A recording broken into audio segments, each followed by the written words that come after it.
So I'm about to start work on what appears to be a McLane edger that's been painted red and has a Yard Machines branded Briggs & Stratton on it. Let's check the gas tank. Got some old gas in there, so we'll definitely have to pull the tank off. I don't know how well the camera can see that. A little bit better. So we'll pull the tank off and see what we can do.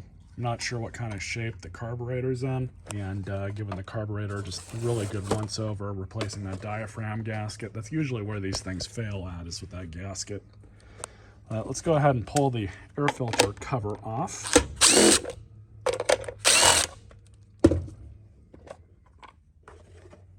Air filter looks good. Bent a little bit, but that's all right. Still use that.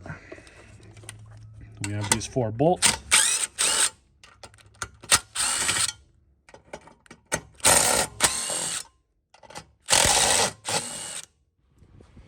All right.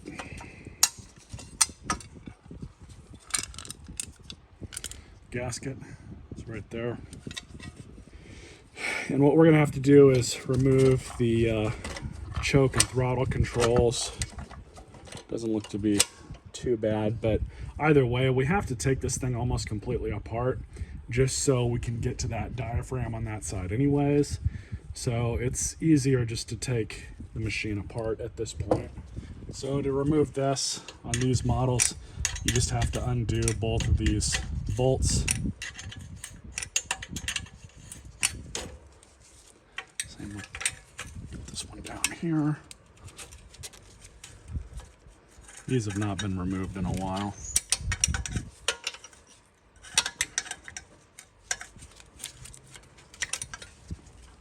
Remove the bottom one. The top comes out pretty simple. So with the use of a hammer and a drywall screw, I managed to get what was left of it out of there.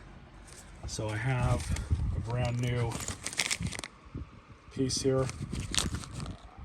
Go ahead and stick this in.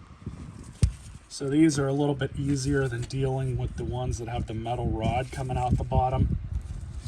Most of the time you're just able to kind of screw them in. Probably gonna have to use one hand to do this correctly, but you guys get the general idea. And so like I said, it was really simple. It's not coming out now. What I used was a 9/16 deep socket and just had some tension up against it with my hand like that, and it threaded right in. It does not want to come out. So now we're just going to open up this side access cover. Just these 4 screws. We'll replace the diaphragm, but also inspect everything that's inside here. There's also a spring, a retention ring, metal ring. There we go. Yep, that's the problem. So they should not be stiff like this. Camera can hear that. Should not be like that, but here is the ring that I was talking about. A little bit of corrosion on there. This is the carburetor kit for these. They're really universal. They can work on a lot of these horizontal Briggs & Stratton engines. It comes with a new gasket, new spring, and a new ring. Just set that in there. You guys can see the difference here.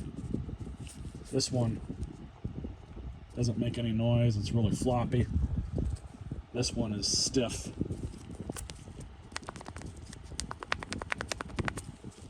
Big difference.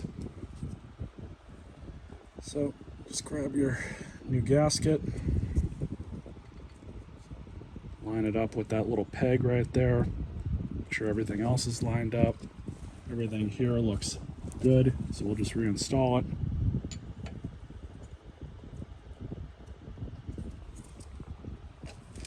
Then of course put the Torx screws back in.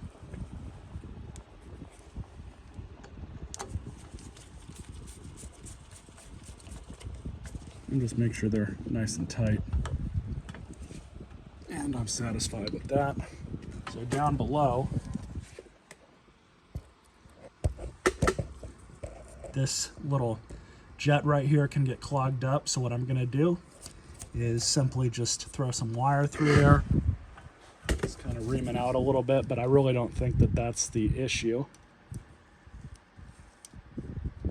All right, so I'm more or less happy with that. I'm gonna flip the machine back upright. So we have to replace this gasket. Thankfully, I do have another one. So the only difference with this one is I'm gonna have to put a hole in it right there. It's not a big deal though. Let's pull this one off. Yeah, needs to be replaced, but I need to clean the whole gas tank out too. So clean the tank out a bit. Got what rust out I could. Looks a bit better. Still a little bit of rust in there, but tried to get it out. Ready to go. New gasket, which I poked the hole in where it's supposed to be. On the carburetor, I put the screen back on, which I did clean that out. But right now, we're just going to line everything back up.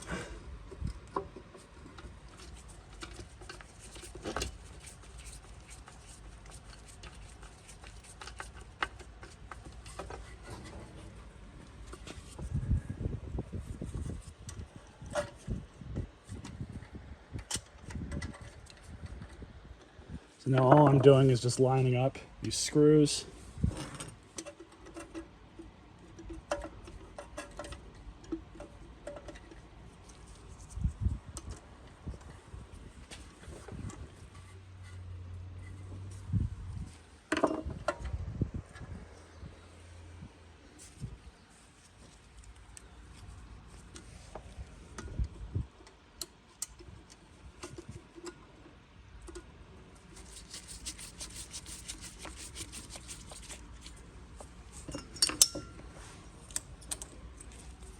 Can't forget this.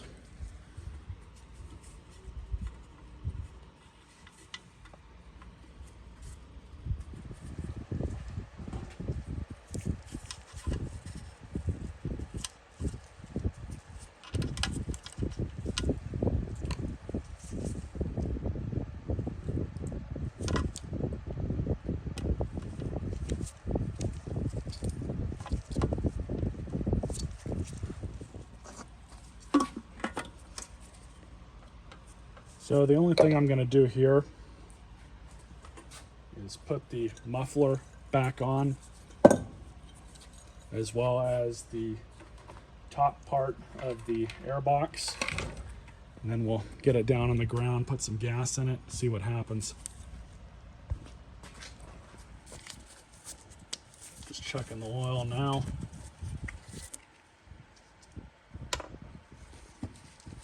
So I can see that it's at the proper level.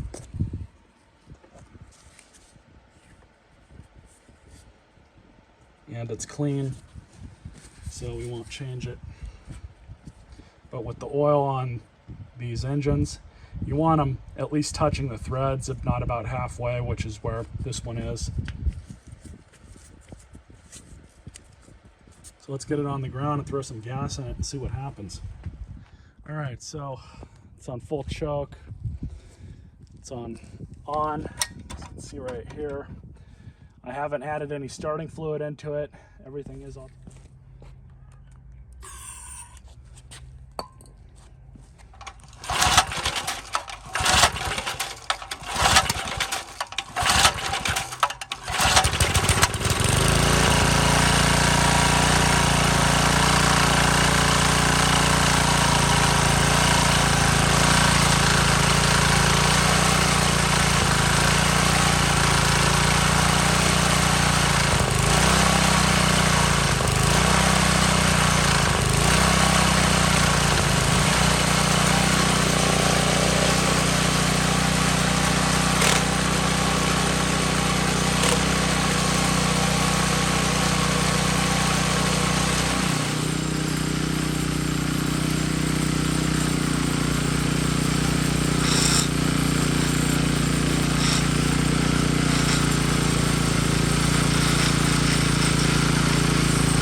thing runs really good now. Probably about a $40 or $50 sale, all things considered, but it does a pretty damn good job. Just have to get the blower out.